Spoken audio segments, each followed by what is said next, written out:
U.S. conflict. 2 U.S. service members were killed, 1 is missing, and several others were wounded after an Iranian missile attack on Wafafak Salti Air Base in Jordan. U.S. Central Command confirmed the casualties. 4 injured service members were evacuated to Jordanian hospitals and later discharged, while others returned to duty. The attack escalates a week of fighting between the U.S. and Iran. President Trump had previously warned he would consider military action if Iran killed American troops. The base has been targeted several times this week with missiles and drones. Israel and crocodile proposal. Israel reclassified Nile crocodiles under a new wildlife category, prompting criticism from environmental groups that called the move unlawful. Critics say the change could support a proposal by Itamar Ben-Gvir for a prison surrounded by a crocodile-filled moat, reportedly inspired by the U.S. alligator Alcatraz concept. Iran oil market claims. Iran alleges that Jared Kushner and Steve Witkoff made billions by betting on oil markets before Trump's announcements during Iran ceasefire negotiations. No evidence has confirmed the claim. Strait of Hormuz. Iran declared control of the Strait of Hormuz a red line and vowed to continue retaliatory actions, raising tensions across the region. Social media monitoring claims. Reports circulating online claim the Trump administration asked social media companies to help identify posts critical of immigration enforcement for Homeland Security. Such claims require independent verification. Gender segregation in Israel. Israel passed legislation allowing universities to offer gender-segregated graduate programs. Critics argue it could expand gender segregation after some municipalities introduced separate sidewalks for men and women. Opponents say the policies limit women's access to public spaces. Designer Daddy controversy. Designer Daddy is facing allegations of scamming customers out of money. The claims remain disputed. Chinese AI competition. A Chinese AI lab released Kimi K3, an open-weight model that offers powerful performance at a much lower cost than many competing AI services. Supporters say it makes advanced AI more accessible and increases competition with companies such as OpenAI and Anthropic. AI art debate. Some artists and AI users argue that people increasingly accuse high-quality artwork of being AI-generated without evidence. Critics say these accusations can discourage people from hiring artists because even genuine commissioned work may still be labeled as AI. Entertainment. A high-definition adaptation of the Mandela Catalog has been announced, generating excitement among fans.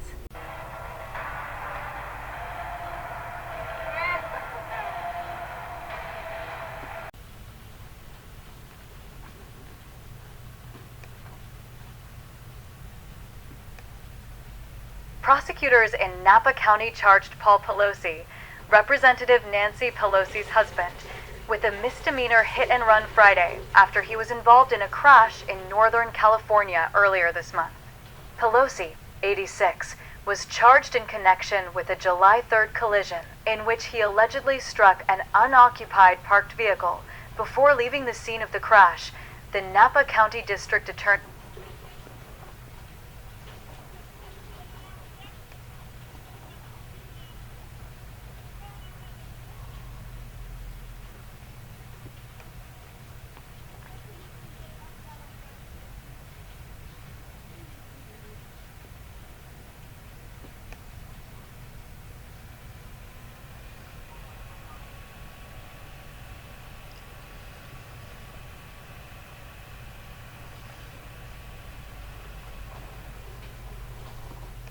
By David Ljunggren, Inez Alashre, and Hayden Marr.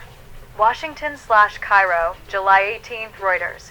The U.S. military said on Saturday 2 of its personnel were killed in Jordan and another was missing after an Iranian attack, while Iran's supreme leader said Washington would pay for, seeking to incite war.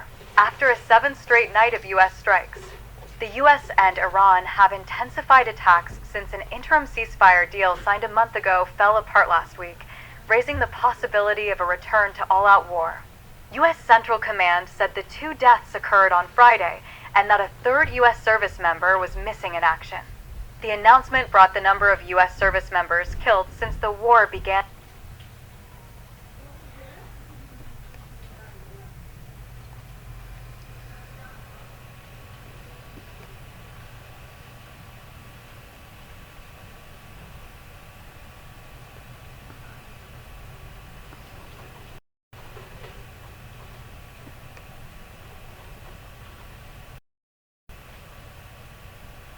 Erin Cotton didn't notice the smoke until her eyes started to water and her 2 children complained they felt itchy.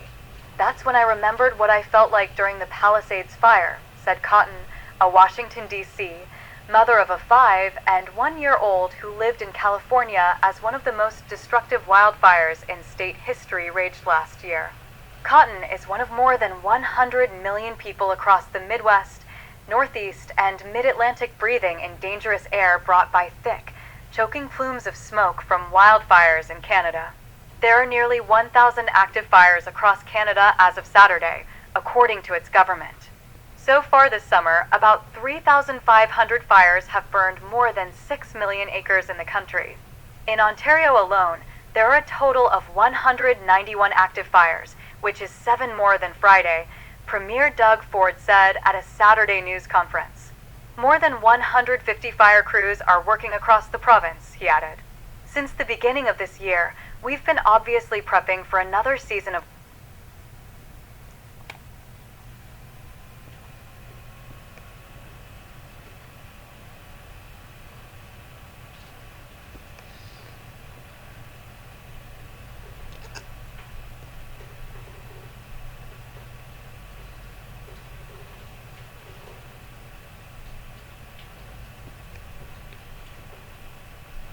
More than 50 million people in the Northeast and Mid-Atlantic are at risk for severe weather this weekend, while Canadian wildfire smoke continues to impact air quality. A severe weather threat is in effect from the Ohio Valley through the Mid-Atlantic and Northeast. Residents of towns and cities including New York City, Washington, D.C., Philadelphia, Pittsburgh, and Cleveland could see damaging winds, large hail, isolated tornadoes, and flash flooding. A severe thunderstorm watch is in effect over Chicago, Ithaca, Cleveland, and Pittsburgh. Philadelphia and D.C. are under a tornado watch until 9 p.m. local time with 2 tornadoes possible. The National Weather Service said Northeast residents face the potential for scattered flash flooding from D.C. to Boston, with rounds of storms possible ahead of a cold front moving into the region. Urban areas with high runoff will be the most susceptible to flash flooding. New York City had a flood watch in effect as the city braced for thunderstorms and high wind gusts. Air quality conditions are expected to improve in the east as the cold front moves through. Heavy smoke from wildfires blazing in Canada and Minnesota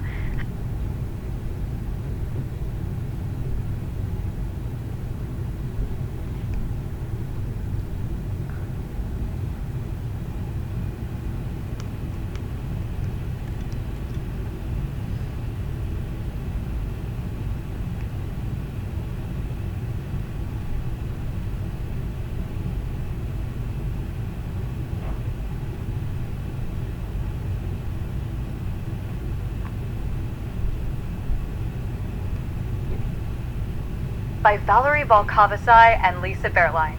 July 18th, Reuters. Opponents of the rapid build-out of data centers plan to hold protests on Saturday in at least 125 locations across the United States. The first coordinated national effort to channel anger at the AI infrastructure expansion that has ramped up over the past year and roiled local politics.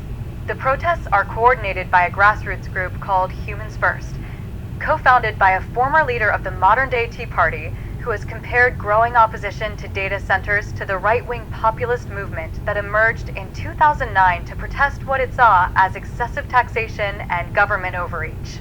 Protesters will rally against what Humans First calls the unaccountable build-out of data centers and unacceptable infringement on our liberty. Towns and counties have been at the forefront of opposition to data center projects that in some cases have been greenlit with local officials signing non-disclosure agreements with developers despite